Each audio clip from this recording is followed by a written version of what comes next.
Jammu Kashmir government की जानिब से एक हाई लेवल कमेटी फॉर्म की गई है जिसमें पता लगाया जाएगा कि नौगाम पुलिस स्टेशन में जो हादसा हुआ था उसका कारण क्या था। आपको बताते चलें कि कुछ समय पहले ही एमएचए की तरफ से और एलजी एडमिनिस्ट्रेशन की तरफ से भी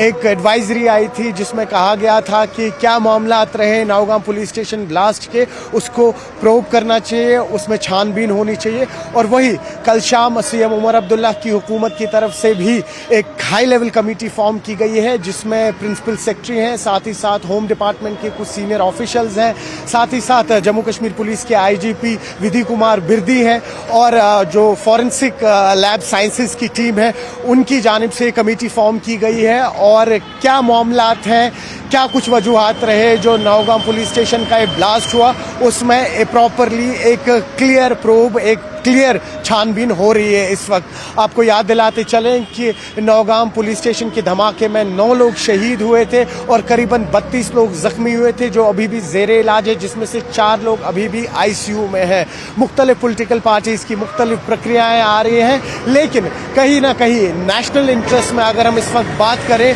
तो यूनानिमसली सबकी आवाज़ एक है और कहीं ना कहीं इस प्रोब को लेके सब लोग काफ़ी ज़्यादा सीरियस हैं, जिसके चलते हुए जितने भी यहाँ एडमिनिस्ट्रेटर्स हैं या जम्मू कश्मीर गवर्नमेंट के ऑफिशियल्स हैं, कोशिश यही है कि इस बात की तह तक पहुँचा जाए कि क्या वजूहात रहे कि इतना बड़ा हादसा हुआ। वही अगर हम दूसरी खबर का रुख करें तो आप जानते हैं इस वक्त यहाँ कश्मीर में सर्दियाँ शुरू हो चुकी हैं, मुख्तलिफ तरीक़ों के कल्चरल इवेंट्स यहाँ पे हो रहे हैं, जिसके चलते हुए कश्मीर यूनिवर्सिटी का जो एनुअल सोनजल फेस्टिवल होता है वो तो चल ही रहा है, लेकिन वही साथ ही साथ डायरेक्टरेट ऑफ हैंडलूम और हैंडीक्राफ्ट की जानिब से भी यहाँ पर soulful Kashmir know your artisan जो पिछले 1.5 साल से एक इनिशिएटिव स्टार्ट किया गया था, जिसके चलते हुए आर्टिसंस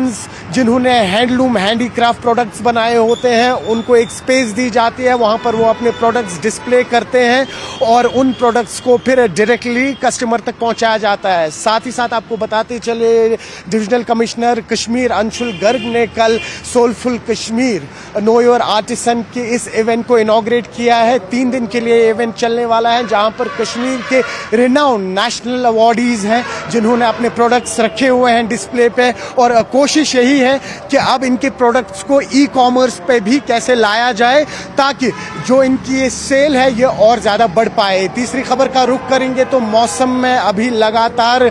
तब्दीली आती हुई, रात के जो टेम्परेचर्स हैं वो माइनस में जा रहे हैं और आने वाले वक्त में हालांकि 2 दिसंबर तक अभी वेदर ड्राई रहने वाला है, लेकिन 2 तारीख के बाद स्ट्रॉन्ग वेस्टर्न डिस्टर्बेंसेस हैं जिसके कारण आप देखेंगे कि न सिर्फ अपर रीचेस में बल्कि प्लेन रीचेस में भी अब कहीं ना कहीं बर्फ़ हो सकती है। आप जुड़े रहिए न्यूज़ 18 JKLH डिजिटल के साथ।